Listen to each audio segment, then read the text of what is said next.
Trop d'énergie pour commencer ce troisième épisode de cette conquête éclair. J'espère que vous allez très bien. Moi, je suis super content de vous retrouver. Alors, où est-ce qu'on en était? Nous avions conquis une forteresse, puis on s'était déplacé jusqu'à ce monastère où nous avons réglé leur compte à des tirailleurs. Le territoire à présent s'offre à nous plein de possibilités à venir. On ne tergiverse pas plus longtemps et on file dans ce troisième épisode comme un cheval au galop lors d'une nuit de pleine lune. Ça n'a pas de sens. Allez, c'est parti.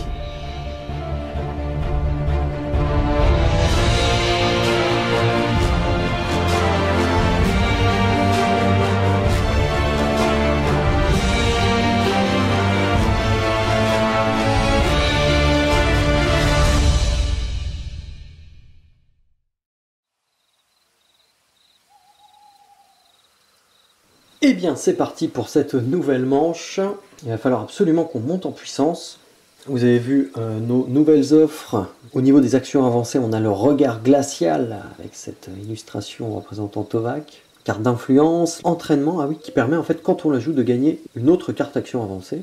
Pas mal du tout. Et le don pour la magie qu'on a déjà vu. Du côté des sorts, le charme, un sort d'influence, et puis ensuite la vaporisation et le tourbillon qu'on avait déjà à la manche précédente. Pour les unités, troupes de choc, les fameux moines du Nord, les éclaireurs, une autre troupe de choc, et au monastère sur lequel nous sommes, nous pourrons apprendre l'agilité, une carte de mouvement, mais qui peut être utilisée aussi pendant les combats. Hein. Ah oui, puisqu'elle permet de convertir un peu les points de mouvement en points d'attaque. Pas mal du tout hein, quand même, hein, cette carte-là. Écoutez, on va piocher notre main. 1, 2, 3, 4 et 5.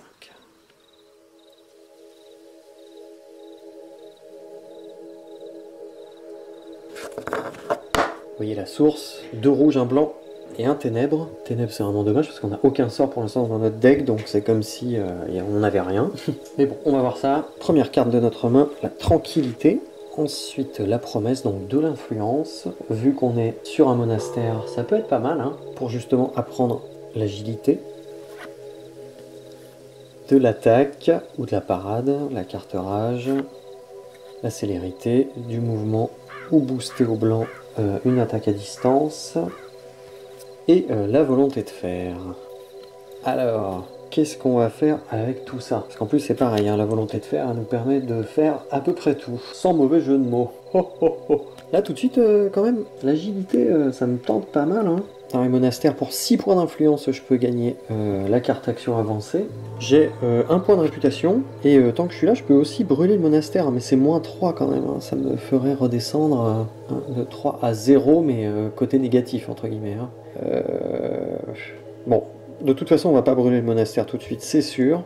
Par contre, essayer de gagner l'agilité, ça peut vraiment être pas mal, parce qu'en plus, au tour suivant, ça me donnera du mouvement pour me déplacer.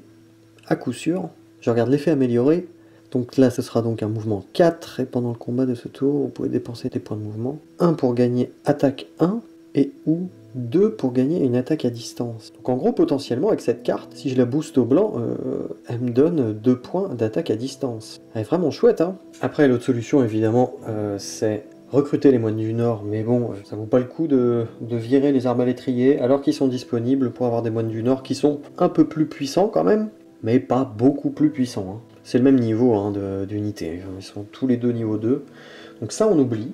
En revanche, vraiment je pense que apprendre l'agilité, en plus on a la promesse, éventuellement la volonté de faire qui nous donne des points d'influence, même si, quand même, je me demande si on n'aurait pas intérêt à jouer la promesse avec cette carte inclinée, pour me donner 5 points d'influence, et avec ma bonne réputation, j'ai les 6 nécessaires. Si je fais ça de l'autre côté, ça me permet de garder ces 3 cartes là. Déjà la volonté de faire, elle me sera forcément utile, soit pour me déplacer au prochain tour, et m'approcher par exemple des cogneurs, ou toute autre chose. Hein. Bon, je vais prendre ma carte tactique, parce que vous avez cru que j'allais oublier encore la carte tactique, mais non, non, non, non. C'est fini le studio Tovak qui oublie des règles. Jamais. Alors les provisions, ça c'est une carte que j'utilise jamais et qui est quand même super puissante, hein, mais je vais pas la prendre ce tour-ci, peut-être pour le dernier tour. Il y a quelques mois, j'ai fait une partie et je l'ai pris... Ouais, je vous raconte ma vie, hein. J'ai pris cette carte pour la première fois, il y a quelques mois, alors que j'ai quand même le jeu depuis un moment. Et quand même, elle est extrêmement puissante. Je regrette de ne pas l'avoir prise plus souvent. Et je comprends pourquoi elle est de valeur 6. Hein. L'appel du mana, donc qui permet de relancer un dé de mana de la source quand on en utilise un. Ça déjà, ça me branche pas mal, vu que j'ai quand même un dé noir qui m'est pas très utile. J'ai beaucoup de rouge dans la source alors que j'ai déjà un cristal rouge dans mon inventaire, donc je garde en option la préparation. Cette carte elle est super, mais là j'ai à peu près ce qu'il me faut dans ma main, donc plutôt non. Au crépuscule, ça n'a pas trop d'importance de commencer en premier. Et méditation nocturne, ça aussi ça permet de faire un mini mulligan. Et la longue nuit, une fois pendant cette nuit, si votre deck joueur est épuisé, je sais pas pourquoi je prends ces termes, comme un commentateur sportif. Ah ouais, vous pouvez mélanger votre défaut, ça. On met 3 cartes au hasard dans son deck. Ah, il a retourné là ensuite cette carte là, face cachée. Bon, ah oui, donc ça c'est pour prolonger un petit peu la nuit. Et donc on revient aux provisions. Celle-ci, parce qu'on rigole, mais celle-ci elle est pas mal aussi, mais c'est toujours le truc, c'est qu'on sait pas comment le joueur fantôme va avancer. C'est ces deux-là qui sont en balance. Je pense que je vais prendre l'appel du mana, parce que j'ai une source pas ouf. Allez, on va faire ça. Hop. Attends, je vais remettre la caméra. Tout à l'heure, je galère là. Ah, il a du mal là, hein. Avec la caméra. Ah, elle était un peu basse. Remontada de la caméra. Bon, donc... Ah, je me disperse. On va donc mélanger et prier pour que Krang ne prenne pas la carte numéro 5, parce que lors de la dernière nuit, je compte bien qu'elle soit disponible. Numéro 1. Très bien. Il a décidé de toujours commencer, le bougre. On va donc faire son tour tout de suite. 1, 2. Vous avez vu hein, maintenant le danger, c'est à la fois le vert et le rouge, puisqu'il a 2 verts et 2 rouges. Et 3. Ok, il nous fait du bleu, donc il ne bouge pas. Et c'est très bien ainsi. Alors, je crois qu'on va la recruter, cette agilité. Hein. Je regarde un peu la map. J'envisage juste les cogneurs orques là. Si je veux aller me les farcir, est-ce que c'est possible? Ils font une attaque de 4. Il me faudrait 2. On va imaginer qu'on utilise ça pour se déplacer. Je les provoque, ils me font une attaque de 4. 4, ils me font une attaque de 4. Je l'ai déjà dit, 4, ils me font une attaque de 4. J'utilise la parade par exemple des arbalétriers, qui fait 3, plus cette carte inclinée, 4, ça fait 4. Ils sont résistants au physique, il faudrait que je fasse 6 de physique. Je booste au rouge, j'ai 4. Et je booste au blanc, j'ai 7. Et je les explose. Bon après, c'est un pauvre monstre errant. Ça me demanderait quand même d'utiliser le cristal de mon inventaire, plus mes arbalétriers. Je pense que c'est plus malin de gagner une carte au monastère. Je pense qu'au prochain tour, j'aurai toujours la possibilité de me les farcir. Allez, on fait ça. On va apprendre l'agilité. Bravlar s'est donc posé pour la nuit, tranquillement au monastère, avec les moines, et avec les moines, il fait de la gym. Et grâce à cet apprentissage, il va développer une agilité tout à fait hors du commun. C'est indécent, c'en est même vulgaire. Autrement dit, je joue donc la promesse que je booste avec un mana blanc trouvé dans la source. Puisque j'ai pris un dé dans la source, grâce à ma carte tactique, je vais pouvoir appeler du mana et je vais choisir de relancer 2 dés. Le noir et le rouge. Très bien. Et je fais du bleu et du blanc. Oui, car l'appel du mana me permet de relancer jusqu'à 2 dés, hein, donc je ne vais pas me gêner. Je continue mon tour. À cette carte, j'ajoute la carte Tranquillité que je joue inclinée pour obtenir un 5e point d'influence. À ça, j'ajoute mon point de bonne réputation qui me permet d'obtenir un total de 6 points d'influence. Bravlar a parfaitement écouté les cours de gym des moines et il devient agile comme un faucon. Je pense pas que les faucons soient très agiles, mais bon, ça sonnait bien.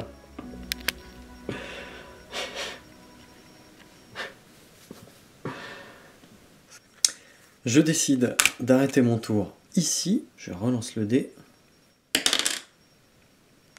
Un mana or.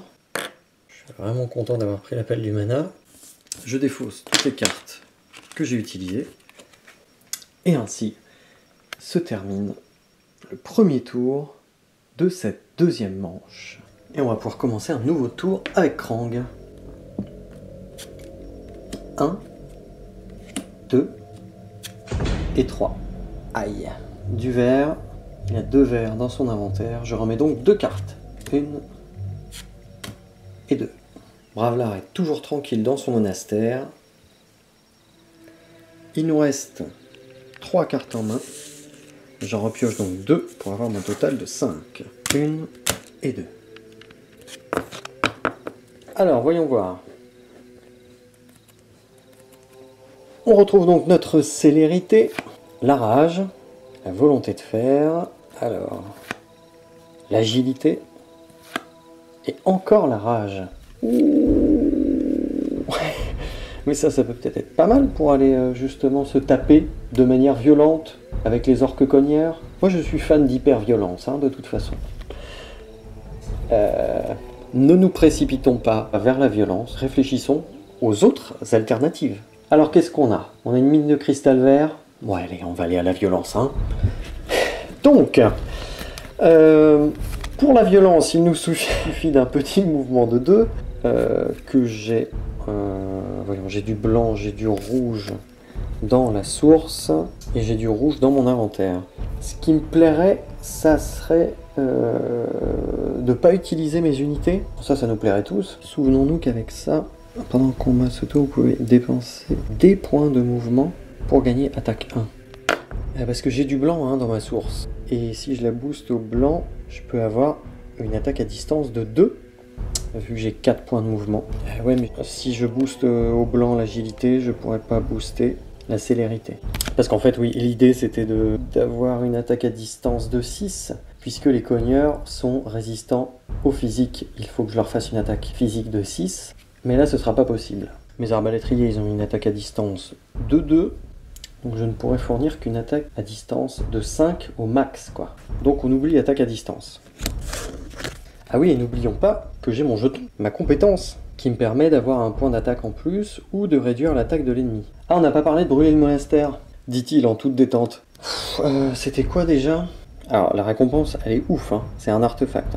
Je peux pas y aller avec mes unités, un jeton violet. Je dis pas, j'ai pas mal de tatane là quand même. Franchement, j'ai presque que de la tatane même. Mais en début de partie, c'est les -3 de réputation. Moi, j'ai envie que les gens m'aiment. Non, je sais que ça va faire des déçus, mais on ne brûlera pas de monastère cette fois-ci. C'est comme ça, c'est moi le chef. Allez, on revient sur nos cogneurs, et on va essayer de se les faire sans faire appel à nos unités. Alors, admettons qu'on se déplace avec l'agilité. On est devant eux, on les provoque. Par exemple, c'est une forme de provocation.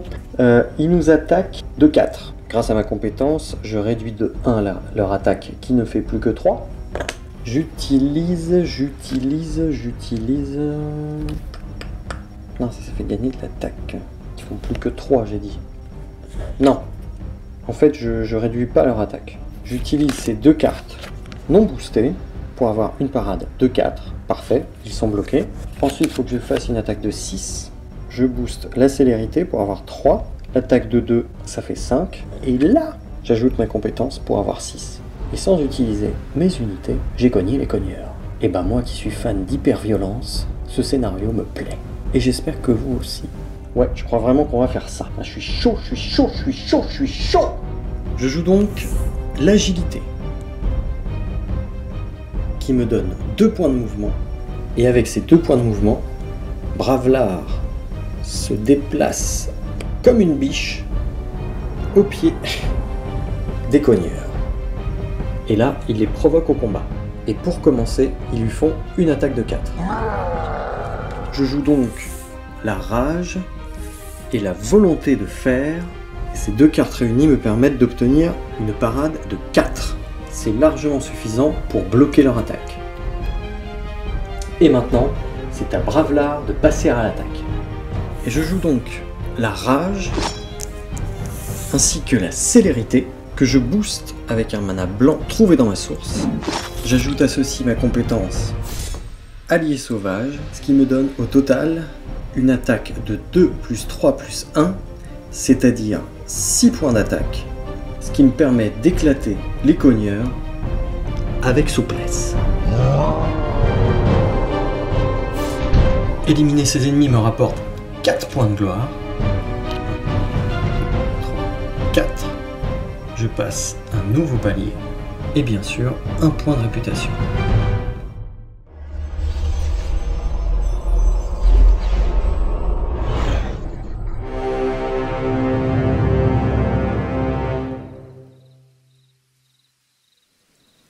Et je suis content, car comme prévu, je n'ai pas utilisé mes unités. Je vais donc défausser toutes les cartes que j'ai utilisées.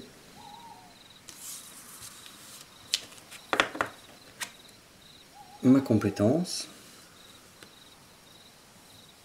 Comme j'ai utilisé un dé dans la source, je vais à nouveau pouvoir appeler du mana. Mana! Mana! Je vais donc relancer le dé or en même temps que le blanc. Donc, du bleu et du bleu, auquel j'ajoute au bleu et au rouge. Particulière hein, cette source, hein. J'espère que je vais avoir des cartes bleues. Hein.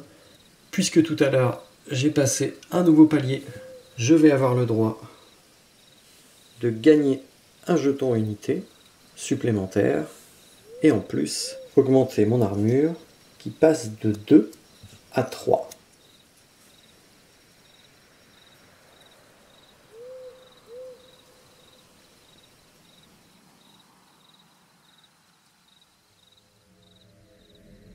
Et bon, on va pouvoir faire un nouveau tour. 1, 2 et 3. Aïe, encore du rouge. 1 et 2.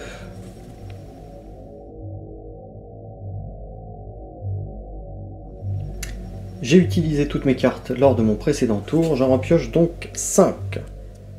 1, 2, 3, 4 et 5. Là, je viens d'éliminer les cogneurs, ça me fait penser, j'ai toujours pas eu un seul jeton ennemi des extensions. Voilà. Ça ne saurait tarder à mon avis. Alors, voyons voir cette nouvelle main.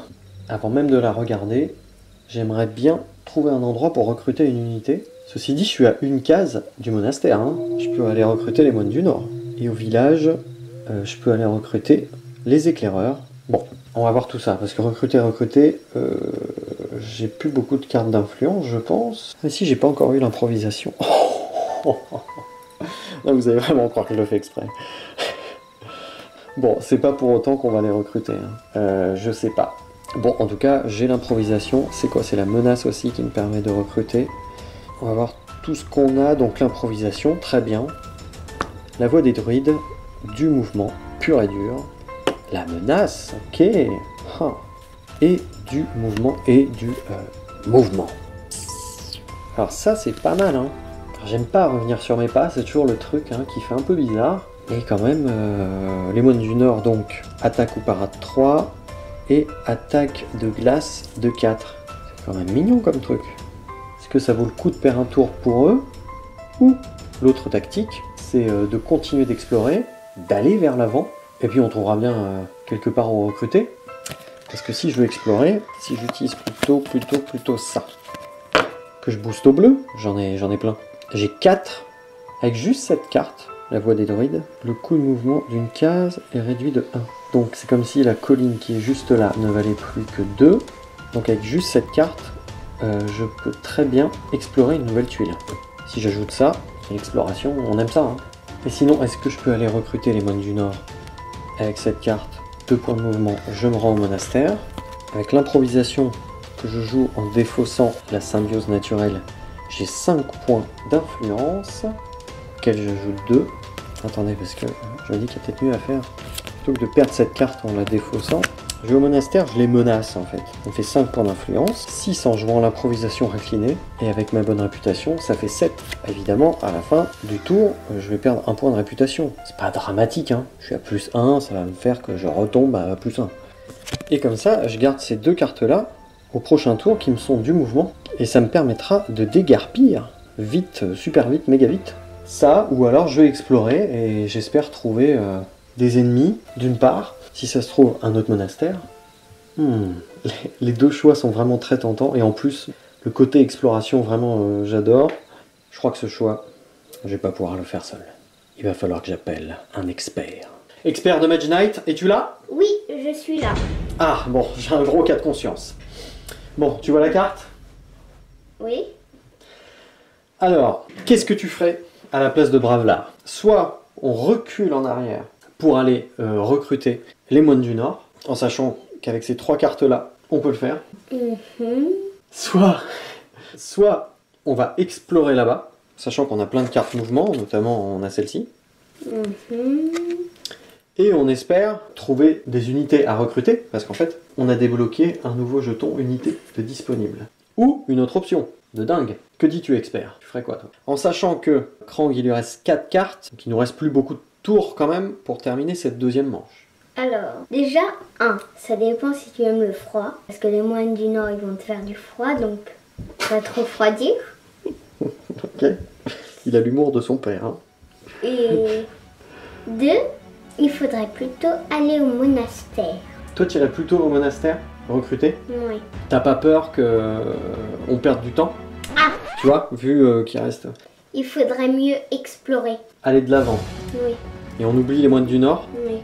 Après, il y a une espèce de troisième solution qui est là, et la solution des fous. En fait, ça serait de partir à l'assaut de la forteresse. Faire quoi? Bah, pour gagner déjà d'XP. Bon, on n'a peut-être pas assez de choses pour l'instant pour se bagarrer, je sais pas. Et en plus, après, une fois on serait déjà dans la forteresse pour recruter par exemple les troupes de choc. Tu les aimes bien, toi, les troupes de choc? Je sais pas. En même temps, je les ai pas alors. Ah oui, c'est vrai que toi, t'as pas la version Ultimate. Je suis un père indigne. Alors, bilan, expert, tu dis qu'il faut faire quoi, toi? Je sais. Il sait. Il faut révéler cette huile. C'est la tactique exploration avant tout, quoi, c'est ça? Oui. Donc, aller de l'avant, quoi. Oui. Et pas de l'arrière. Eh non, pas aller de l'arrière, les amis. Des fois, on fait trop cette erreur. Bon, écoutez, c'était l'avis de l'expert. Est-ce que Bravlar va le suivre? J'en sais rien. En fait, j'en sais rien. Vous le saurez dans le prochain épisode. Et je n'en sais rien, ce père. Et oui, j'ai osé. J'ai terminé cet épisode en plein sur d'interrogation. Franchement, à ma place, vous n'auriez pas fait la même chose. Je prends un tout petit peu de temps en cette fin d'épisode pour vous remercier très sincèrement de tous les retours que j'ai eus depuis le début de cette nouvelle saison. Et j'en profite, je vous en avais pas encore parlé, mais vous pourrez trouver dans la description un petit lien Tipeee. Je me suis fait un compte, puisque vous l'aurez compris, réaliser ces vidéos me demande beaucoup de temps, et je me suis dit que s'il y en a parmi vous qui veulent me soutenir, je vous le dis direct, il y a zéro contrepartie, c'est juste un appel à votre générosité, et évidemment, il n'y a strictement aucune obligation. Je vous fais pas un vieux chantage pourri, c'est pas ça qui va définir s'il y aura d'autres saisons après ou quoi aux caisses. Moi j'ai la passion de ce jeu, la passion de raconter des histoires, donc les dons sur Tipeee, j'ai jamais eu besoin de ça pour créer mes vidéos. C'est un petit bonus, et tous ceux qui le feront, bah vous aurez mon respect pour les 3 prochaines éternités. Voilà, c'est à peu près la seule contrepartie que je peux vous donner. Donc si vous voulez soutenir mon travail, même si c'est que 2 balles, rendez-vous dans la description. En tout cas, merci d'avance à tous ceux qui feront un petit don sur ce compte Tipeee, quelle qu'en soit la somme. Un grand merci à vous. La parenthèse étant fermée, on se retrouve la semaine prochaine pour l'épisode 4 où nous prendrons la décision entre explorer ou recruter les moines du Nord. Alors passez une très bonne semaine, Kamingo à tous et salut les mages!